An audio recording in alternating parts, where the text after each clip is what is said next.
morning, everyone, and welcome back to the channel. Hope you're having a lovely one out there, wherever you may be, wherever you may stand, wherever you may lie. Thank you so much for showing up today. I appreciate you just stopping by and listening to some music with me. Today, we are going to take part one of Nektar's 1975 album, Recycled. Part one is just the first side of the album. Part two, clocking in at about 19 minutes, is the second side. So we're just going to start off with part one, and part two will come sooner rather than later. So anyways, we're going to go ahead and give this a listen. Before we even dive into it, I just want to say that album cover,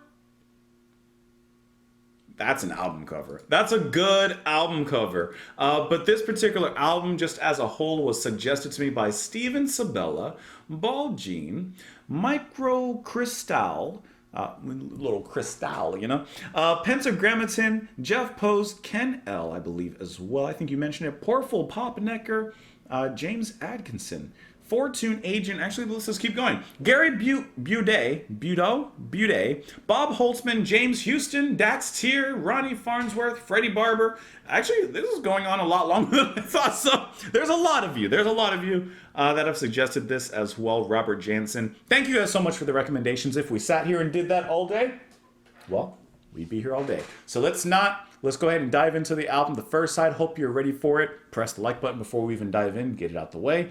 And, oh, actually, one more thing.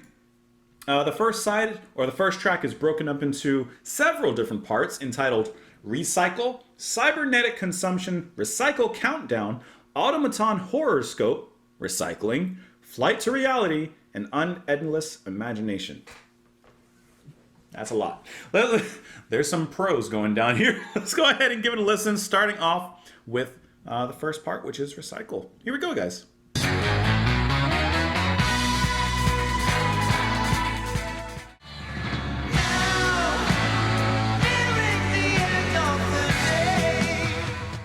That's just a big, synthy, spacey opening for the album.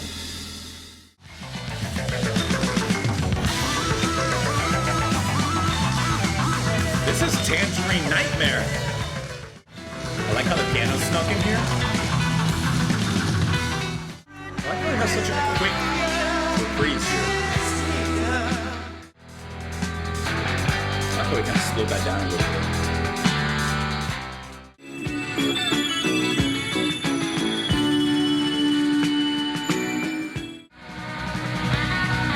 Western kind of edge to it.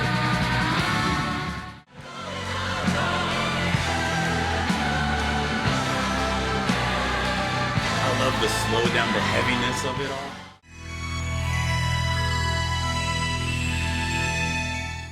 And so ends Nektar's Recycled Part 1. The first half of the album. How are you guys feeling at this point? Obviously, we'll hit the other half, like I said, relatively soon.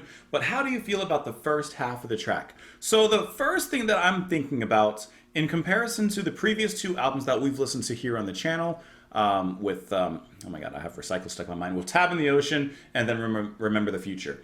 We're definitely getting a stylistic difference here, which I love to hear. I love when a band, of course, keeps their core sound, keeps something that makes them them, but taking that Nektar and perhaps adding some blossoms, some petals of the flower, expanding upon the sound that they already have and experimenting with something new.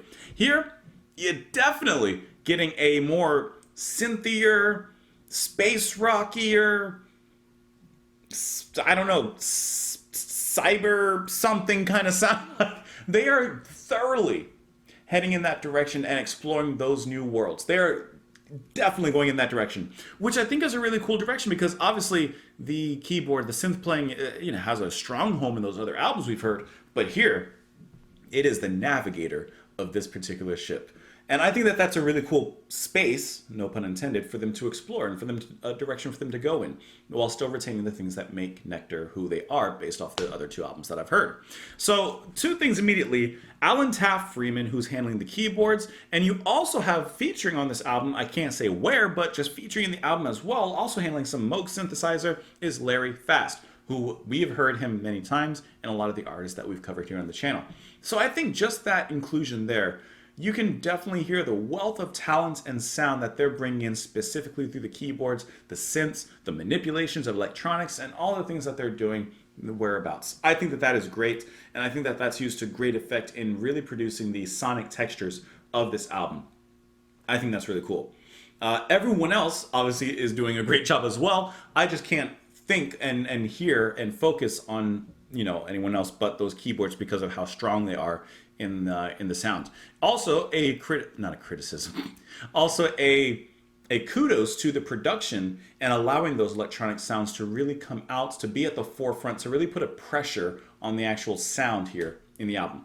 The drumming was fantastic as well. The singing I'll talk about, but the drumming, especially in, part 2? In Cybernetic Consumption. Man, the sound changed there, because from the first part with Recycle, in that first little moment there, those first few minutes, it's a really, really nice introduction, a grand opening. It's almost like we're in a spaceship floating towards this portal. We go through the portal, we go into hyperspace, you got all the stars doing that whole thing. Then you hit wherever you're going, and it's like this whole world opens up before you. It's this grand, beautiful moment that where maybe it's a moon, a planet just appears right in front of you, and you're just awed by the majesty of it all. That's how I feel like that first part, Recycle, is, with how grand and pompous everything is. It's a great, great opening. But things change immediately as you move into Cybernetic Consumption, where it becomes very mechanized, very industrialized, especially because of the drumming and the percussion there. That's going to be handled by Ron Howden. Howden, how you doing? He introduced us to his drumming in that track, and I think that was absolutely wonderful. While at the same time observing his drumming in other tracks later on, where he has a very specific groove. You would expect that from what we heard of the other albums, but I like how that's reintroduced here. Speaking of reintroductions and also recycling, which I'm thinking I'm kind of getting it here, I thought it was cool how often they came back to a certain established moments, a reprise, right? So you can kind of guess it by the song titles, but obviously part 1 is just Recycled, but then the subtext, whatever you want to call it, like, is Recycle. Then the third part, Recycle Countdown. Then the fifth part, Recycling. So already you're getting a lot of that. But even in some of the other tracks, you have little sprinkled memories that are going to come back later on, that kind of give you that flashback moment of, oh yeah, we heard that just a little bit ago. Just put in a different way sometimes, but other times very close. Like I said, maybe that's kind of going along with the idea of recycling, using things that we've already, bringing back things that we've already used and repurposing them for something else, which I think is really creative and really well done, how that's going. All right, so getting back to the vocals, Roy Albrighton. So I will admit that I don't want to say the vocals were a weak part, because I don't think they were. But I will say that the vocals and most of the singing didn't hit me. I won't say it was bad, because it didn't do anything to take away from the music, but I'll admit, I didn't feel like the vocals really added anything to the music. Every time you bring in a new instrument, a vocal, whatever it's going to be, it of course has to add something to the music. And yes, literally it adds to it. And for you guys, maybe you love the vocals and you're like, I couldn't imagine listening to this without it. I get it. But I also feel like it doesn't really do anything, nor do I feel like there's anything that's being, like I said, added in favor of the song, beyond what's already there in the instrumentals, which the instrumentals are fantastic. But I will say that the sensational vocals of the choir at the end bring this first part into a from the grand opening to a grand finale. I think that that's a brilliant moment, and how some of the rhythms kind of contract and expand upon themselves. I think that that's really cool. That choir is the English chorale. Is that how you pronounce that? Chorale? Choral. Conducted by Robert Howes, arranged by Christian Kolonovitz. It's a cool last name. All right, so that's kind of where I'm at with Recycled. I will admit, this is the first half of the album we've heard so far. I will say that I think that this may be the weakest thing I've heard from Nektar at this point, because I love Remember the Future and I really enjoy Tab. Give me some time with it. Let me sit with it. But off of a first listen, a first initial reaction, I think it sounds cool, but it's not hitting that same mark, right?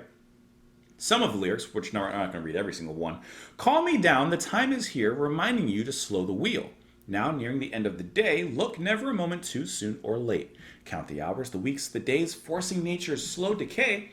Here, as we look down on you there, you fall on into your web of despair. Man, you had it all your own way. Now salvaging blocks of decay. Clean the scene, change machines. So, whatever this Watcher of the Skies is doing, or just watching and observing, at the end they declare, man, you had your time, you had your chance. Now it's time for us to come in there and clean up the mess you made.